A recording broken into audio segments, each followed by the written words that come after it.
আজকে রান্না করব থানকুনি পাতা আলু দিয়ে ঝোল।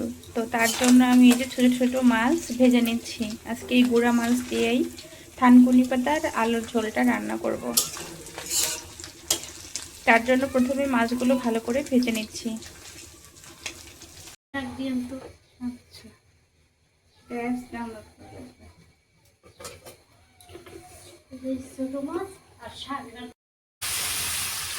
এখন আলুটা ভেজে নিচ্ছি, সামান্য দিয়ে দিলাম একটু লবণ।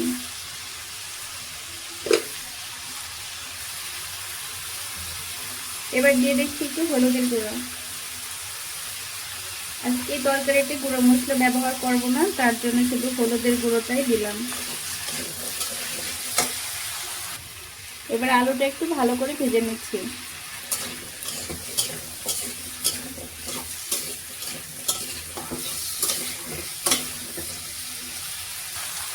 এবার একটু কাঁচা লঙ্কা দিয়ে দিলাম।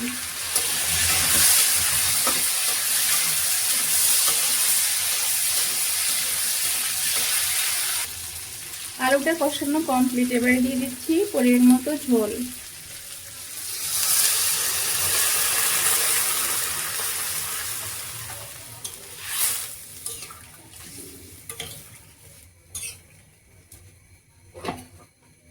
এবার ঢাকনাটা দিয়ে ঢেকে রাখবো কিছুক্ষণ।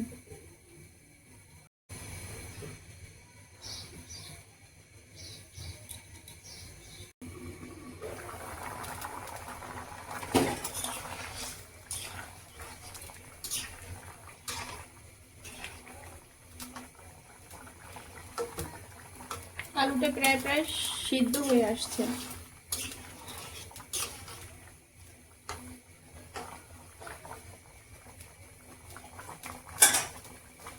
এখন এর মধ্যে আমি দিয়ে দেবো বেছে রাখা এই যে থানকুনির শাকগুলো।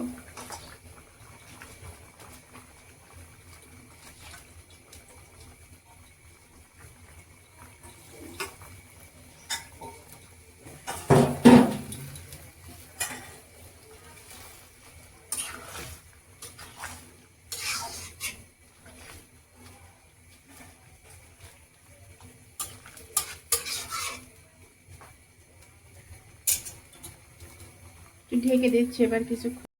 এবারে দেখি তরকারিটা কত দূর কি হলো।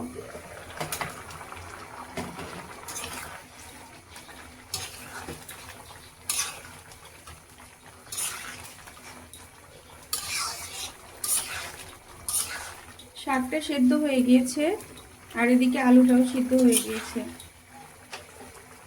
এখন আমি ভেজে রাখা এই যে ছোট মাছগুলো এর মধ্যে দিয়ে দিচ্ছি।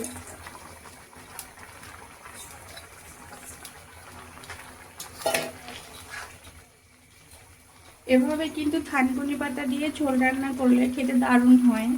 আর এই স্বাদটা কিন্তু সারা জীবন মুখে লেগে থাকবে। বন্ধুরা, তোমরা বাসায় একবার হলেও বাজারে থানকুনি পাতা কিনতে পেলে ট্রাই করে একবার খেয়ে দেখো কেমন লাগে।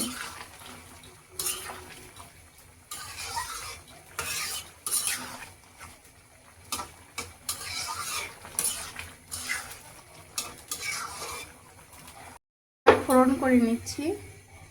দিয়ে দিলাম তেল, সর্ষের তেল। তেলটা গরম হয়ে গিয়েছে। এবার দিয়ে দিচ্ছি একটু জিরা আর রাঁধুনি ফোড়নে।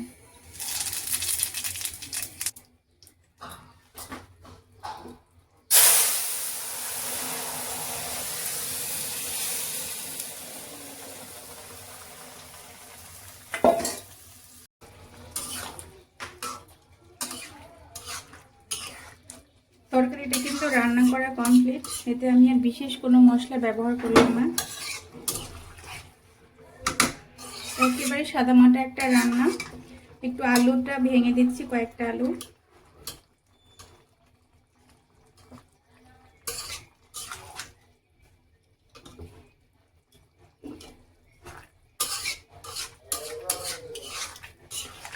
তো তরকারিটা এখন তুলে নিচ্ছি।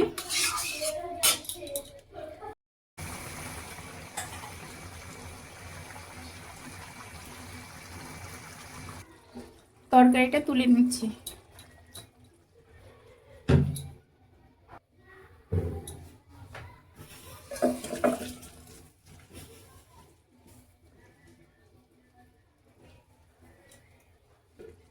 তো আজকে রান্না কিন্তু আমার কমপ্লিট। থানকুনি পাতা দিয়ে ছোট মাছ দিয়ে আলু দিয়ে ঝোল।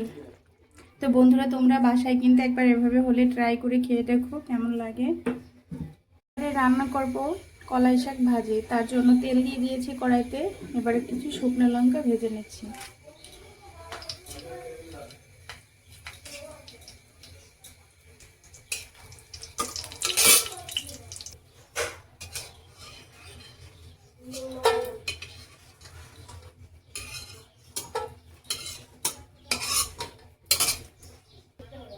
এবারে দিয়ে দিচ্ছি কুচানো পেঁয়াজ, আর এখানে আছে কুচানো কয়েকটা রসুন কুচি।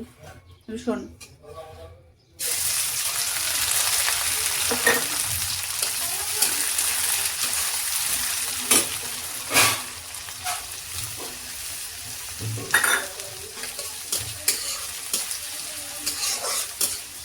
পেঁয়াজ রসুনটা একটু ভালো করে ভাজা ভাজা করে নিচ্ছি।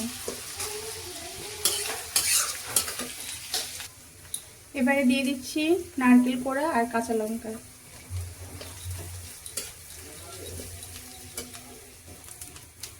ভালো করে এখন এগুলো ভেজে নিচ্ছি।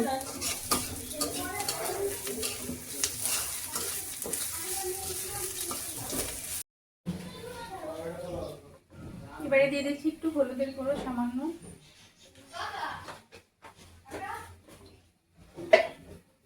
আর একটু স্বাদ মতো লবণ।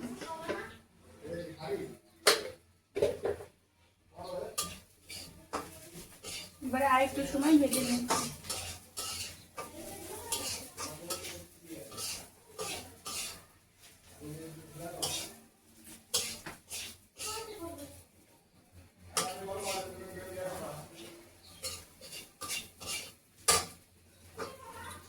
এবারে দিয়ে দিচ্ছি কুচিয়ে রাখা শাকগুলো। এটা হচ্ছে কালাই শাক। কালাই শাক এভাবে ভাজি খেতে কিন্তু দারুণ লাগে।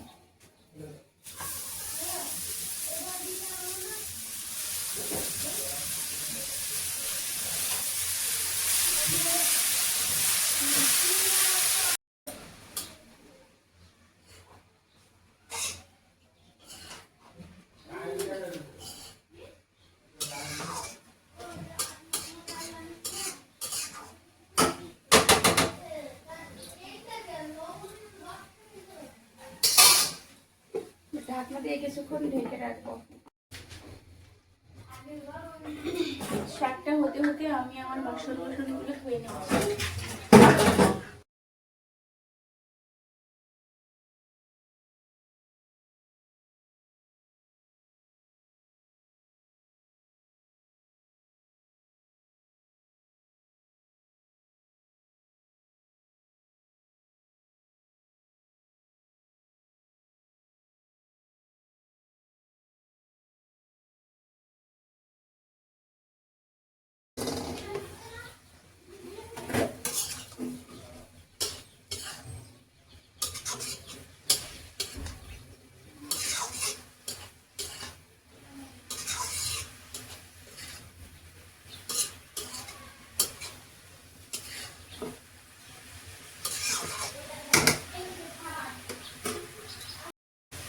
শাকটা ভাজা প্রায় কমপ্লিট।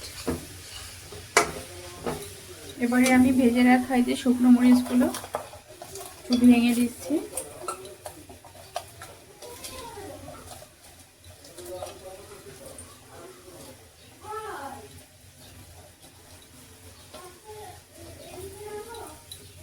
এভাবে যে একটু ভেজে শুকনো লঙ্কা দেওয়া হয় কলাই শাকে, তাহলে খেতে কিন্তু দারুণ লাগে।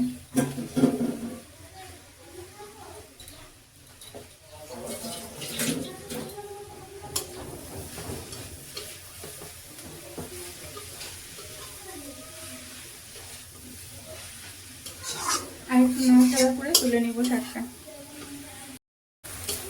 শাকটা রান্না কমপ্লিট, তুলে নিচ্ছি।